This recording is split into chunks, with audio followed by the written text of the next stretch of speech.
Aujourd'hui, nous nous retrouvons dans un tutoriel AC/DC Photo Studio Ultimate 2022. Alors, on va parler des sélections et on va parler des différentes fonctionnalités qu'on va retrouver dans le menu éditer, juste après le générique. Bonjour à toutes et à tous, mon nom est Eddie Kinol. Si vous débarquez pour la première fois sur ma chaîne YouTube, je vous souhaite la bienvenue. Ici, on parle de post-production traditionnelle et créative sur les logiciels de post-production et on parle bien évidemment de photographie en règle générale. Alors pour bien démarrer ce tutoriel, on va revoir ensemble les différents modes de sélection dans le menu éditer.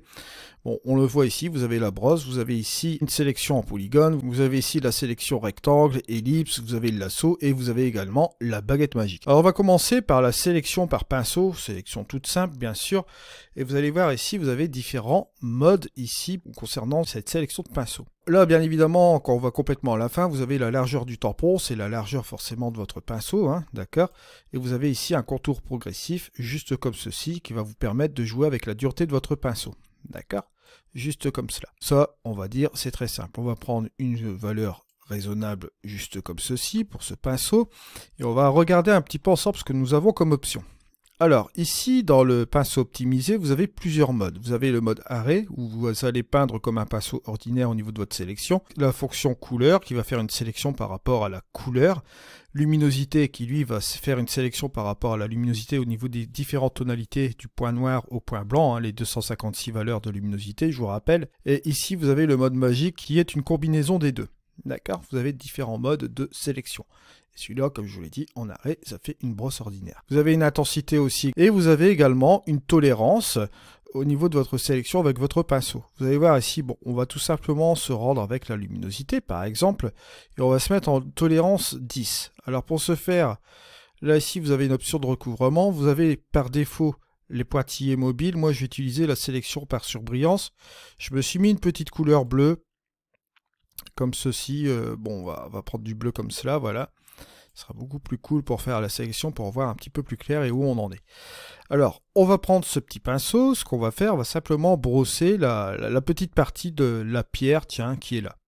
Et regardez ce qui va se passer. Vous voyez, là, il fait une espèce de masquage automatique, juste comme ceci. Bon, j'ai une tolérance à 10, on va dire que c'est pas trop mal comme ça. Si je me mets à 1 pour 1, je vais sélectionner ma petite main qui est là. Voilà, on va aller sur la sélection. Vous voyez, au niveau de la sélection, c'est relativement sympa. Je peux aller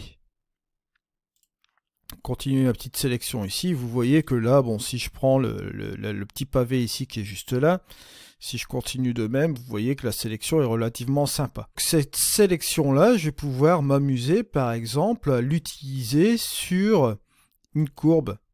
Vous voyez, juste comme cela. Et on voit sur mon masque ici, voilà, si j'appuie sur mon masque, on peut l'afficher. Voilà. Là, la zone rouge, c'est ce qui n'est pas affecté. Et là, c'est le masque qui est affecté. OK. Et là, vous voyez parfaitement un truc qu'on pourrait utiliser, par exemple, avec ma courbe. On pourrait très bien monter les pixels juste comme ceci. Vous allez me dire que là, bon, c'est assez brutal comme effet. Mais si, par exemple, je voulais affiner cette sélection sur mon masque, sur ma sélection ici, je pourrais très bien faire un contour, vous voyez ici, progressif. Et si je fais un contour progressif, regardez, là je vais revenir sur ma courbe, vous voyez que là, c'est relativement sympa au niveau de la sélection, ça passe très bien comme ça. Et si je fais par exemple ici ma sélection de masque, que je l'affiche, vous voyez que là, ça se fait vraiment très très doux au niveau du contour, ça fait un contour progressif, juste comme ceci. Et vous avez même la possibilité, et l'affichage, je vais vous montrer quelque chose, vous faites un clic droit, vous faites ajouter un masque à la sélection, hop, juste comme ceci, pour retrouver votre sélection, bien sûr, et vous pouvez, regarder, aller dans sélectionner, vous allez tout simplement dans raffiner, voilà, juste comme ceci, et vous avez la possibilité de déplacer les bords, soit vers l'extérieur, ou soit, regardez, vers l'intérieur. Bon là, j'ai un peu exagéré la chose, et vous voyez, on peut contracter la zone sélectionnée ici au niveau du masque, par exemple, le mettre un peu plus vers l'intérieur ici. Vous voyez, juste comme cela. Bon là, je vais l'annuler, je vais la laisser telle quelle, ma sélection, je ne vais pas la valider. Vous voyez, vous avez la possibilité d'affiner cette fameuse sélection. Bon, ça, c'est une des possibilités, bien évidemment. Après, vous pouvez toujours inverser le masque, etc. Bon, vous voyez un petit peu le style. C'est le premier type de sélection. On va passer au second type de sélection. Bon, là, j'ai enlevé le masque, voilà. Je vais désélectionner ici ma sélection. On va prendre la sélection par polygone. Sélection par polygone qui, elle, sera plus pratique si vous avez une fenêtre à sélectionner. Bon, là, ici, j'ai un morceau de fenêtre, mais on pourrait très bien s'amuser à utiliser justement cette partie-là de fenêtre. On va s'amuser avec cela, justement, avec le polygone. Vous allez voir, c'est très simple à utiliser. Alors, quand vous sélectionnez le polygone, au niveau de la sélection, vous avez tout simplement une sélection unique. Vous avez ici la possibilité d'ajouter une autre sélection ou de soustraire une autre sélection. Et là, bien évidemment, vous pouvez voir la sélection. D'accord? On va faire ça. On va aller jusqu'au bout ici. On va par exemple prendre la section là. Et on va prendre cette partie qui est ici. Voilà. Partie qui est là. Et vous double-cliquez quand vous voulez finir la sélection. Vous voyez, vous avez fait cette sélection-là. Bon, c'est beaucoup plus pratique lorsque vous avez une fenêtre droite, quelque chose comme ça. La sélection polygone sera plus appropriée pour utiliser cela. Si vous voulez ajouter quelque chose à votre sélection polygone, vous pouvez toujours le faire ici. Vous voyez, par exemple, on fait ça. Bon, boum, voilà. On va imaginer que je veux sélectionner là et ajouter forcément cette sélection à cela.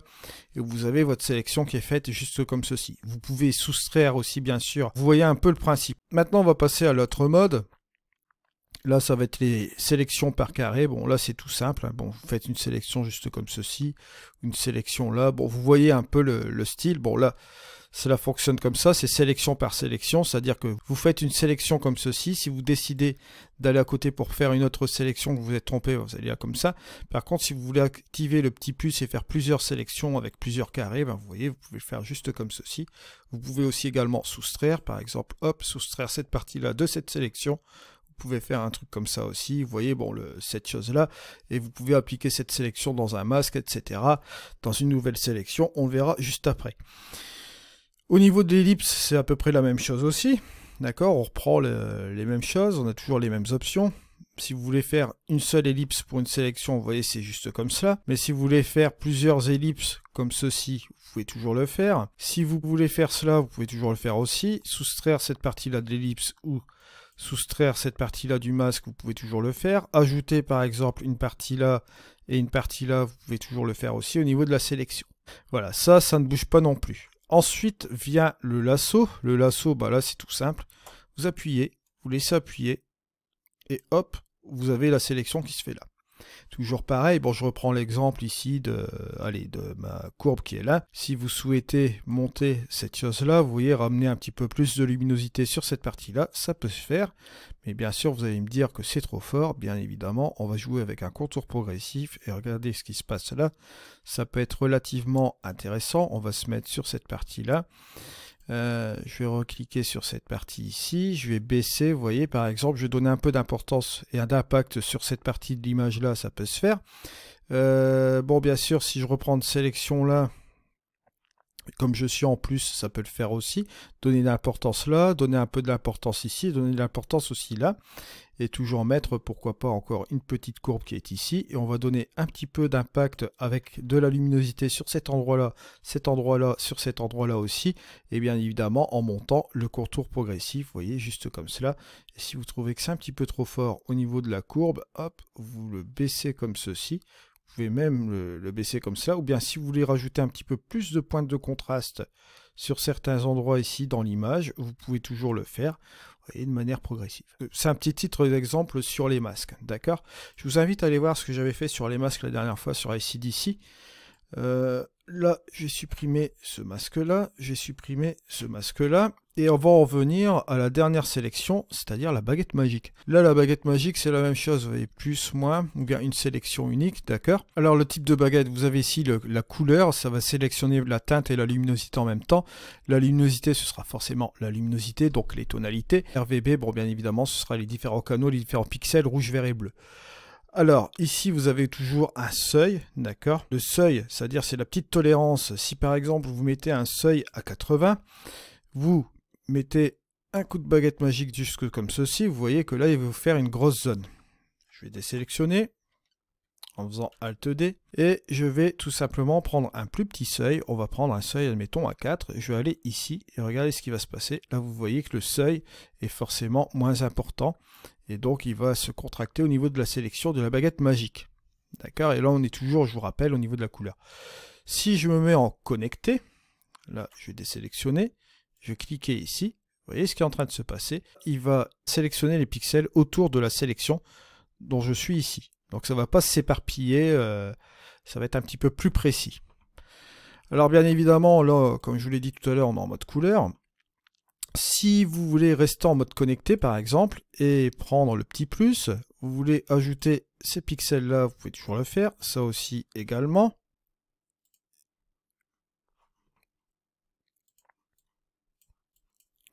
Ça vous permettra bien sûr de sélectionner les différents pixels petit à petit, comme vous voyez ici. Vous voyez qu'on a des choses intéressantes, vous voyez. C'est relativement plus précis. En mode connecté, bon, si j'enlève le mode connecté, bien sûr, je vais aller faire une autre sélection ailleurs. Vous voyez que là, ça va sélectionner tout complètement comme ceci. Voilà, ça c'est l'histoire de la baguette magique. On peut aussi passer en mode moins, d'accord, pour extraire de la sélection. C'est toujours possible de le faire. Bon, si par exemple je reste encore en mode connecté, je vais me mettre en 4 ici, je vais faire cela. Si je veux enlever des pixels à l'intérieur, toujours par rapport à la couleur, à la luminosité, je peux le faire. Regardez, hop, je le fais juste comme ceci. Bon, là, je vais tout désélectionner. On va passer justement en mode de sélection qui va être relativement pratique. Vous allez voir, juste comme ceci. On va prendre cette baguette magique et je vais me mettre en mode couleur. Et je vais sélectionner cette partie de l'image qui est là. Vous voyez qu'en mode couleur, bon, il m'a pris justement cette partie-là de l'image. Marche relativement bien. En 84, connecté, ça reste sur ce masque-là. Soit. Maintenant, on va parler du panier de sélection. Vous allez ici dans sélectionner et vous allez tout simplement dans panier de sélection. Et ça, ce truc-là, franchement, vous allez voir, c'est super génial. Ça va vous éviter de perdre du temps. Alors, bien sûr, le panier de sélection, comment ça marche? Vous avez ici ce petit truc-là. Vous avez ajouté la sélection actuelle au panier. Boum, vous le faites. Vous voyez ce qui se passe. Vous pouvez dupliquer le masque de sélection. Boum. Vous avez un deuxième masque de sélection. Définir cette sélection comme sélection actuelle, par exemple, bon là vous voyez, bon, il arrive parfois, bon, c'est pas impossible, vous désélectionnez cette chose-là, et vous dites, mince, je devais refaire ma sélection. Bah, là vous allez tout simplement ici, regardez, hop, vous retrouvez votre sélection tout simplement. Et ça va être bien pratique, vous allez voir ici. Alors bien évidemment, là, bon, par exemple, je vais tout simplement dupliquer la couche, voilà, ce sera plus facile pour moi. Vous avez ici la petite option, définir cette sélection comme masque de calque sélectionné. Vous avez ici, vous copiez tout simplement ce calque-là. Vous pouvez même vous amuser à inverser ce masque. Regardez, boum, on inverse ce masque. Et ce qu'on peut faire, c'est faire un clic droit et on peut l'envoyer au panier de sélection, ce qui fait qu'on a les deux sélections qui sont mises ici. Vous voyez, une sur la mine qui est là et une forcément sur le ciel qui est ici. Vous voyez un petit peu le côté pratique. Alors si je veux interagir sur ces choses-là aussi, bon, je peux faire encore autre chose, bien sûr. Je peux tout simplement supprimer ce masque. Bon, je vais redupliquer la couche pour ce faire. On va laisser cela en sécurité. Je veux, par exemple, ici, je veux aller, par exemple, ici, et prendre cette sélection-là, voilà, active, et je vais l'utiliser, par exemple, encore dans cette histoire de courbe, bien sûr, et là, je vais baisser tout simplement mon ciel. Regardez, je peux le faire, tout simplement, et je me dis, bah tiens, je vais agir aussi sur cette sélection-là, ajouter du contraste ici. Est-ce que je peux le faire? Bah oui, je vais reprendre cette sélection-là, je vais tout simplement reprendre, bah là, cette fois-ci, je vais prendre les niveaux, on va un peu changer, tiens, et je vais, hop, regardez ici, contraster cette première partie qui est là, en éclaircissant un peu les tons moyens, voilà, juste comme ceci. Et vous voyez qu'en 2 minutes, je me suis amusé avec deux sélections comme ceci, avec deux réglages tout simplement, et avec le panier de sélection. Et c'est pas fini, parce que bon, ces sélections-là sont toujours à l'intérieur de ce panier de sélection, je suis plus obligé de les refaire avec mes outils préalablement, etc. Ils sont toujours conservés dans celui-ci. Et ça, le panier de sélection, franchement, c'est un truc qui marche très très bien. Je vous rappelle que vous pouvez vous rendre sur mon site internet, vous avez les différentes offres pour les logiciels de post-production, il vous suffit de cliquer sur chaque icône, ce sont des liens affiliés bien évidemment, vous avez différentes playlists et des rappels sur les différents logiciels de post-production concernant les tutoriels bien sûr. Nous dans tous les cas, on se retrouve dès la semaine prochaine pour un tutoriel AC/DC. Après cette partie introductive sur les sélections, on va regarder un peu ce qu'on peut faire au niveau de la luminosité, au niveau des canaux de lumière. Je vous remercie de m'avoir suivi, on se retrouve dans une prochaine vidéo, c'était Eddy, allez, au revoir.